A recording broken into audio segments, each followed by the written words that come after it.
Great. And today we've got Lieutenant Colonel Ted Erickson from the U.S. Air Force. He is going to be talking fairly dynamically about the U.S. Air Force's Cloud One. And so we're excited about him sharing out all of his lessons learned. So Ted, take it away, sir. Hey, Brian, thanks, buddy. I appreciate it. And I wanted to start out by saying thanks to everybody on the call for taking time to listen to me and for the ATNF team to kind of pull this forum together. I don't know how it is across your teams, but I still lead an IT technology-focused team, and it seems as though the last 7 or 8 weeks have really, folks have been leveraging us, relying on us and our IT skills and our knowledge and our drive to get the mission done. And so I'm sure that's the same across government. And so I appreciate all the work you guys are doing in support of that. And just wanted to start out by saying thanks for having me. So who am I and why do I have lessons learned on DevOps?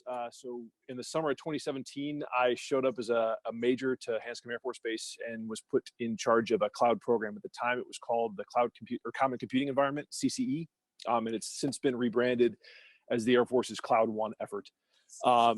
And was recently recognized as a DoD cloud at the enterprise level, which is pretty cool. So I led that program from summer of 2017 to summer of 2019, right about the time that Mr. Shalon hit the Air Force as the chief software officer. And so my lesson learned window kind of starts in 2017 and kind of ends midsummer, right as the DevSecOps train sort of took off in the Air Force with the level up in the Cloud One teams. And so my lessons are a little bit dated maybe, but I think they probably still apply and probably still resonate with a lot of you folks. And so with that, I'll kind of kick into it. So for orientation, when I stepped into cloud, there really wasn't, there was cloud efforts and they were pretty disparate in the Air Force. And so our effort was really the first sort of enterprise level cloud implementation to kind of get legs. The Air Force had a couple other larger cloud implementations, but ours was supposed to be the first really enterprise solution. My office also ran a large on-prem shared infrastructure program. So we had a lot of experience in running operations, just not a lot of experience in cloud. And so the way I organized the lessons learned here as people, process, and tools is something I used a lot with my team in the 2 years I was working with that program, that you had to kind of start with people, then work the processes, and then get down to tools. We found ourselves, as I allude to in my last bullet, looking at tools first a couple of times, and I think that's probably one of our lessons learned, but I'll cover that in a second. The first thing was really for us was people. We realized when we walked into cloud that me in particular and my teams weren't fighting from a position of advantage when it came to cloud knowledge. In many cases, our vendors were outperforming us in the cloud space, and we just didn't have what we needed. People that understood at a very tactical level what was going on in the cloud. And so if I could rewind back to summer of 2017, I would have invested probably a lot more heavily in getting my folks, even though we're managers, in some case engineering reviewers and not the folks with their hands on keyboard, invested a lot more in getting them educated on what cloud was at a basic level, what the different tools were. When folks were spitting out words like IaaS, PaaS, and SaaS, making sure that my teams understood exactly what that meant and what the implications were for our operations. And so that was probably one of the bigger lessons learned, is really, if I could go back again, focus on educating my team on how just the cloud worked and then what the impact would be on operations. The second thing really was buy-in. Because we ran a shared services architecture and people were already using our services, we really didn't probably spend enough time on getting people bought into the move to cloud. We spent a lot of time proving after the fact that we were faster or cheaper in order to justify our existence. But early on, doing those calculations, that would have been a great lesson learned. Understanding why we were journeying to cloud, why we were driving this, getting those tangible sound bites out there for both our stakeholders and our customers, I think would have helped us gain a little bit of momentum. We came in some cases saying, hey, we're going to cloud, to groups of people that probably didn't necessarily understand why they were moving to cloud or what the benefits were. And that immediately caused us to kind of run afoul of hey, we're in their chili bowls, we're messing with their applications, their hosting environments, the way they do business. And had we really spent some time up front to do some more buy-in, I think we probably can move a little bit faster. So that kind of leads me to, that's the people stuff. On the process, I think this is really where DevOps is so cool, is it allows what in the Air Force used to be shipping CDs to load onto computers to get troubleshot, only to realize that you missed a step in the installation instructions and have to call somebody and pull the CD out of the machine and do that whole process to load up a program, causing months and months and months and months of delays to get something rolled out. We were shifting that paradigm and advocating for owners of applications to be able to do this themselves, push button, using the modern tool sets to get out there and drive their applications forward and get capability out to our users faster. We were enthused and pumped about that. And I don't think we probably emphasized the speed at which we needed to move to make this effective. We kept trying to justify our existence with the old process, right? Without just allowing people to go blank slate and come at it with a fresh view, what DevOps could bring to the equation, what really Agile could bring to the equation, or the ability to execute in an Agile fashion, or what cloud could bring, access to those tools that were cloud native, the speed at which you could implement in the cloud, spin up, spin down resources, and just some of the things that made that process so much faster. And the thing I think we also probably missed is the impact to operations. The Air Force at the time, operators, the folks that I owned in my system that were hands-on keyboard, had a very well understood way of doing business. And we came in almost overnight and changed that. And that is that's both a people thing. Folks feel that when you change how they do their jobs, they feel it very personally. But I think had we gone to those users, and this is ties into people too, gone to those operators that were pushing code for us, and really bought them in early on, helped them have us change our processes, loop them into that process development, we could have gone even faster than I think we did in implementing cloud for the Air Force. So the final thing here, I'm at about 10 minutes, give or take. The tools. Early in 2017, we had every vendor with a tool to sell us, knocking on our doors and the doors of our system integrator to put things into our cloud platform. We bought into a couple of tools pretty hard, only to realize that we probably should have solved the people and the process problem first. And that tool ended up, a rabbit hole and a time sink, and not doing what we expected it to do, and having to rip that out and then just go back and do the hard work up front. Had we approached it with educating our folks first, having them develop an intelligent process, and then go find a tool that allowed us to speed that process up, I think we probably would have been better off. It was a particular security set of tools in one case. The other thing is, back to education, things like Artifactory and just some of the cloud native tools that are out there really speed up the process, but they're only going to speed up the process if people know how to use them. So I think we got bogged down a little bit in showing the bright shinies across some of our cloud environments or some of our implementations, and missed that we built all these things for a user group that didn't necessarily know how to use them. And so if we could go back, I think, or if I could go back and do it differently, again, I probably would have focused a lot less on the tooling that was being sold or that was being implemented, and focused a lot more on how we were going to use it and the benefits to our users out there. I actually saw a couple of folks from Bespin. I'll give the Bespin guys a shout out. If they don't know me, they probably have heard of me. We work pretty closely with the PEO group down there, Gunner. There you go, Rob. So they were great partners. And one of the interesting dichotomies of our implementation was that I didn't own the applications, I owned the infrastructure. And so I had to, in a way, make sure that I was selling myself or building to a user group that I didn't necessarily control. There's an interesting nuance to how the Air Force implemented cloud. Really, I think kind of summarizing here, what the Air Force ended up building, getting some of these hard knocks and figuring some of this stuff out was a cloud platform that's got 50 applications that's running across the enterprise, that's doing millions of logins, pushing a lot of data, and ends up being a really cool system.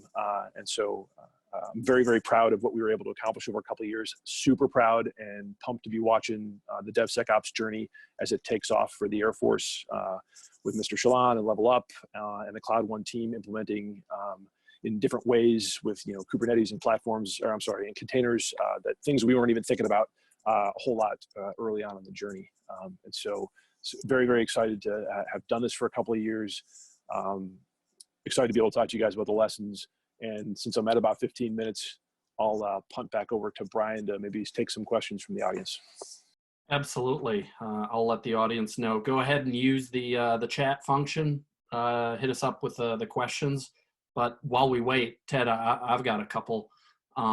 Air Force was pushing a lot of change. There was a lot of innovation.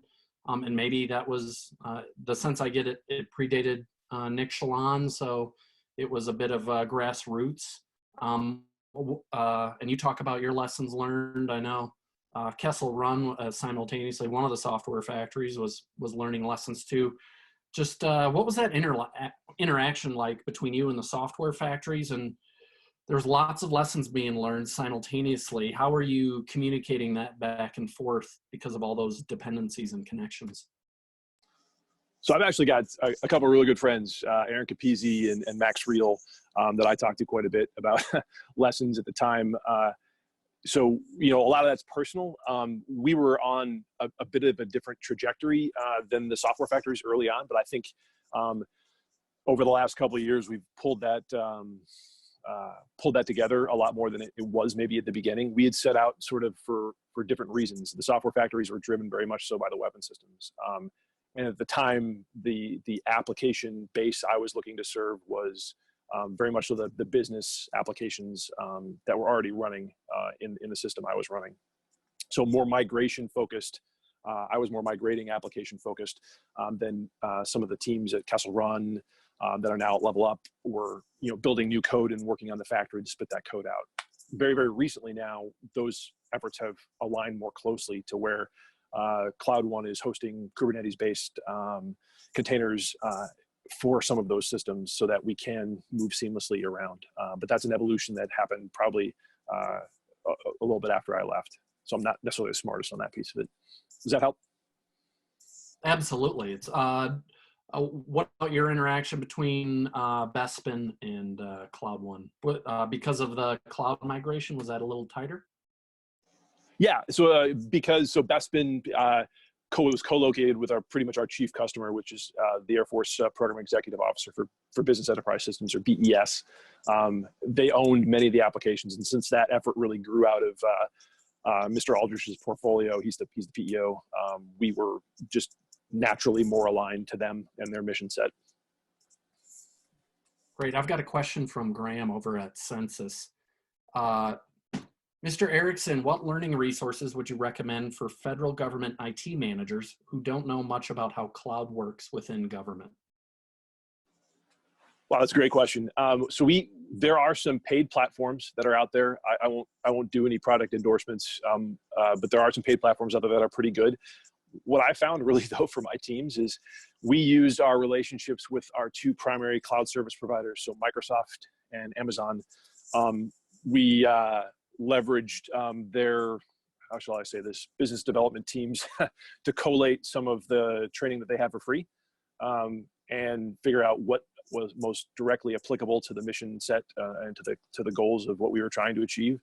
Once we had that collated, we pushed that out to our teams and let them use those free resources from the vendors. So that was probably the easiest, most attainable. There's some great stuff out there for YouTube and some other things, but for the most part, that I always, there's some great reading material that's out there as well. But for the most part, the Azure and AWS native trainings were probably the best. Excellent. Question in from Ken. Does Kubernetes now have an ATO, or is it approved platform usage? So this is, you're getting me just a little bit out of my depth. I do know that Mr. Shalon has hardened containers. And if you're getting them out of DCOR, which is his container repository, I believe you get some sort of certification from DoD that those containers are good to use. Kubernetes writ large or as a whole, there's a bunch of different ways to implement that. So I don't know that unless you're following some of his specific playbooks or his how he's designed his platform, you may not have an ATO. But again, I would refer you to the level up teams or that stuff for those specifics. Got it. Oh, question in from EJ. Does the DevOps principles figure into the Air Force pilot training next effort? I think, so I'm not, I'll tell you, I'm not all that familiar with pilot training next. But I do think, DevOps and Agile or the Agile frameworks are certainly becoming more prevalent in the Air Force, certainly in program management writ large, looking at programs in bite-sized chunks or execution in bite-sized chunks outside of IT, even in other parts of the Air Force acquisition framework. If you've listened to Dr. Roper speak, if you haven't heard him speak, he's a tremendous public speaker and really has a way to summarize what's going on in the Air Force and his goals for Air Force acquisition. And you get a cameo from my son right now. He is absolutely behind using those Agile methodologies to speed acquisitions. And I believe that's tied into the pilot training next effort. Although, again, I'm not all that familiar with that particular effort. Well, great. That's all the questions so far. Just last chance. Oh, here's one. Ken has a question. Could you explain the party bus terms that we heard in the passing in the ATO? Is there a list of approved applications? Again, I'm not I've been out of the seat in Cloud One for a little bit of time here. So as far as, I have heard the party bus term used in Mr. Shalon's crew. If you're familiar with the Mattermost hosting in the Air Force, that kind of comes from that group of folks. But I don't have a list. The closest thing I can say is if you follow Mr. Shalon, the DCOR website has a listing, I think, of what's been hardened and approved as far as containers are concerned. But I would, again, refer you to Mr. Shalon's CSO team for any real specifics before you took any risk in that area. Got it. Thank you. And just a deeper thought on the Air Force pilot training and DevOps and Agile.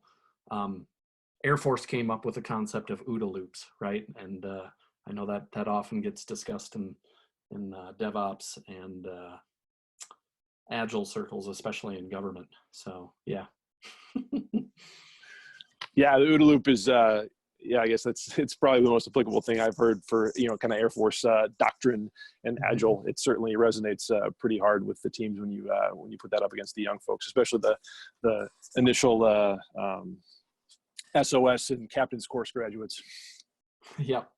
Anybody pushing back, you can always drag out doctrine and say we are an Agile organization, right? Yeah. Yep. Cool. Well, to the audience, any last questions?